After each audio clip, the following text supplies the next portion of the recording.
السلام عليكم، كي دايرين؟ لاباس عليكم؟ اليوم ان شاء الله غادي نشارك معكم هذا الفيديو ديال التحليه اللي كتجي غزاله بزاف. بالنسبه للتحليه ديال اليوم كتجي على جوج طبقات وكتجي راقيه وكتعجب الكبير والصغير. بالنسبه للتحليه الطريقه راه هي سهله بزاف وكونوا على اكيد انها غادي تعجبكم. وإلا عجبكم الفيديو ما تنساوش لي لايك وتبارطاجيو القناه مع الاهل والاحباب ديالكم فضلا وليس امرا، وكنشكركم بزاف بزاف تشجيعات للقناه. وهنا غادي ندوزو باش غادي نعطيكم طريقه التحضير. بالنسبه لهاد التحليه هذه صراحه انا غنعطي لكم على جوج طبقات. اول حاجه غادي نحتاجو جوج دانيس ديال الكراميل، وغادي نحتاجو جوج ديال الفلون كتاخدوا اي نوع بغيتو. وغادي نحتاجو جوج ساشي ديال الفاني. وهنا غادي نحتاجو الفريز اللي غادي نزين به. هنا عندي جوج صفار ديال البيض يعني نصيطو ديال الحليب، غادي نحتاجو فيه جوج صفار ديال البيض. هنا صراحه عندي المقادير يعني غادي نضوبلهم.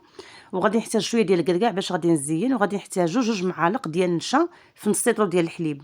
وبطبيعه الحال قياس ديال السنيده. هنا غادي نحتاجو نص لتر ديال الحليب، كتاخدوا اي نوع الحليب بغيتو. من بعد غادي ناخدو جوج معالق ديال النشا اولا كتاخدوا مايزينا. كناخدو جوج معالق، ضروري يكونوا جوج معالق كبار. صافي هنا غادي نحركوا شويه هاد النشا هادي باش ما تكورش لينا.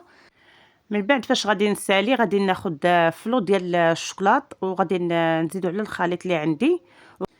هنا فاش غادي نسالي هاد فلو هادو غادي نحركو واحد شويه. صافي غادي نزيدو القياس ديال السنيده. بالنسبه للحلاوه كتبقى على حساب الذوق. انا في نص لتر ديال الحليب خديت 3 المعالق ديال السنيده. صافي من بعد فاش غادي نكمل السنيده غادي ناخدو جوج صفار ديال البيض. غير هو فاش تضيفوا هذا الخليط هذا ضروري ما تحركوه مزيان اولا كتاخذوا الخلاط الكهربائي وكلشي كتضيفوه فيه باش كتجيكم الطريقه اللي هي سهله. المهم كيبقى الاختيار ديالكم.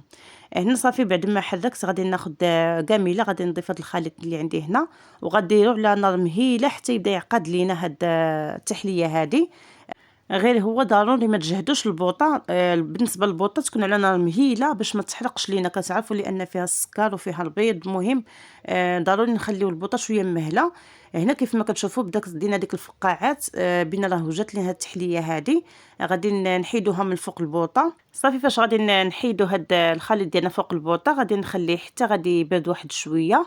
عاد ديك الساعه غادي نديرو في الكيسان. غير هو ما نخليش حتى يبرد بزاف باش ما يتجمدش لينا. وهنا بعد ما حيت الخليط من فوق البوطه كيف ما كتشوفوا راه حركته واحد شويه باش يبرد لينا حتى ضرفنا في الكيسان ما يجينا سخون بزاف. وهنا غادي ناخذ حك ديال دانيت ديال الكراميل غادي نزيدو على الخليط.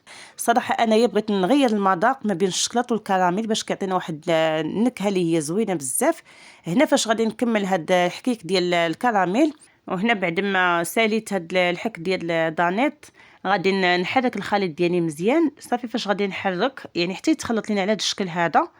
وهنا بعد ما ساليت غادي ناخذ هذا الخليط هذا غادي نديروه في هاد الكويسات هادو. غير هو فاش غادي نسالي بلا ما نحتاجو ندخلو من الثلاجه لان صراحه فاش غادي نبغي نصاوبو الطبقه الثانيه غادي نلقاوهم يعني تجمدوا شويه. من الاحسن حتى نساليو كلشي يعني في مره واحده ديك الساعه ندخلوه للثلاجه يبرد. المهم هنا غادي نكمل هاد التحليه هذه غادي نفرغها هنا في هاد الكويسات هادو. صافي فاش غادي نسالي غادي ندوزو ان شاء الله للطبقه الثانيه اللي كتجي صراحه هي زوينه بزاف. كنتمنى ان شاء الله ان هاد التحليه هذه تكون تنال الاعجاب ديالكم. وكنشكركم بزاف على المتابعه ديالكم من هاد القناه وكنشكركم بزاف بزاف. هنا كيف ما كتشوفوا الصراحه انا ما دخلتش الثلاجه لان واخا ما دخلتش الثلاجه يعني عقدت لي هاد التحليه هذه. وهنا غادي ناخذ شويه ديال الكركاع كاضافه اللي بغيتو تضيفوه حتى هو الصراحه كيعطي واحد المذاق زوين يعني في هاد التحليه هذه.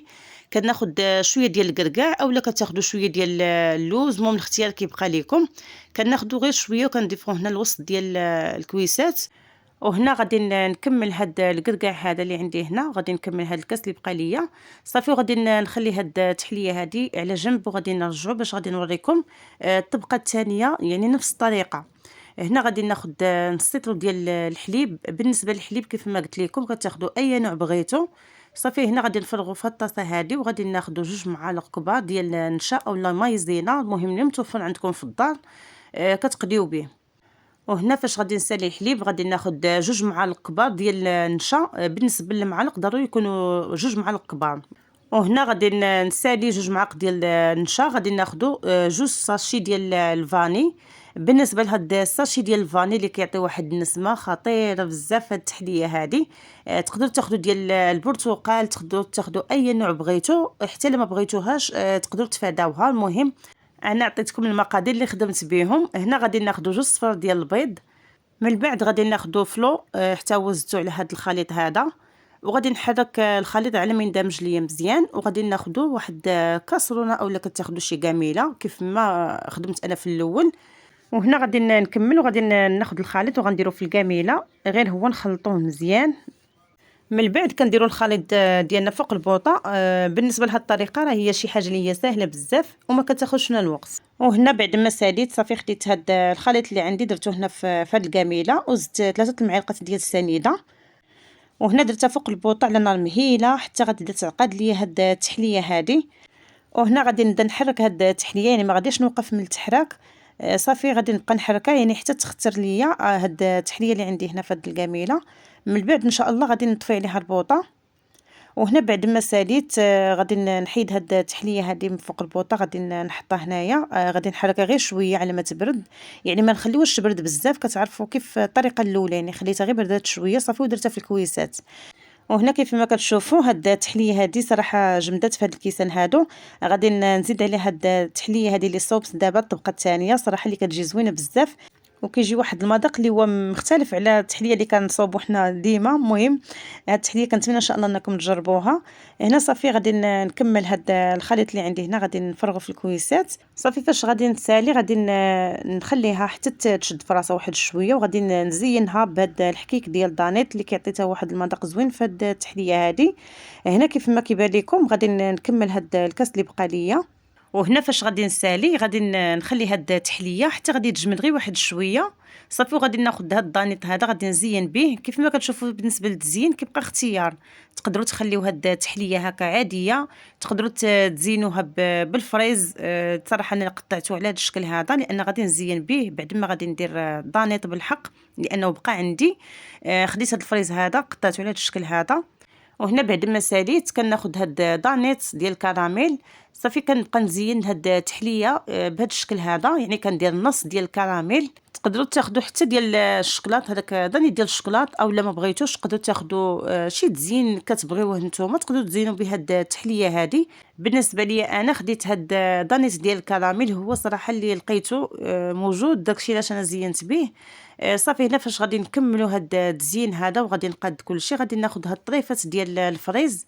بالنسبه للفريز انا قطعته صراحه طريفات باش كنزين بهم، تقدروا تخليوه هكا قصين. المهم الاختيار كيبقى لكم في التزيين.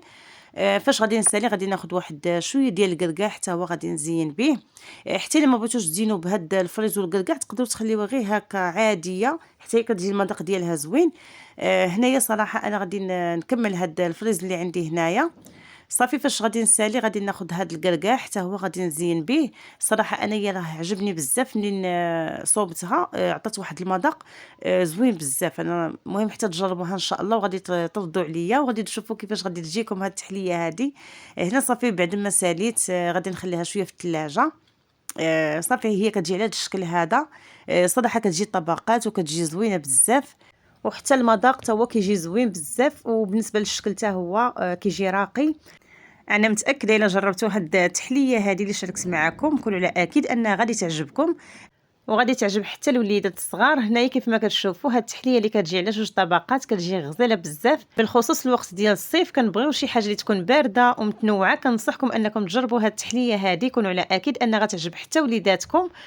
كنتمنى ان شاء الله هذا الفيديو ديال اليوم تبارطاجوا مع الاهل والاحباب ديالكم، وكنشكركم بزاف بزاف. ما بقي الا نوداكم حتى الفيديو الجاي. والسلام عليكم.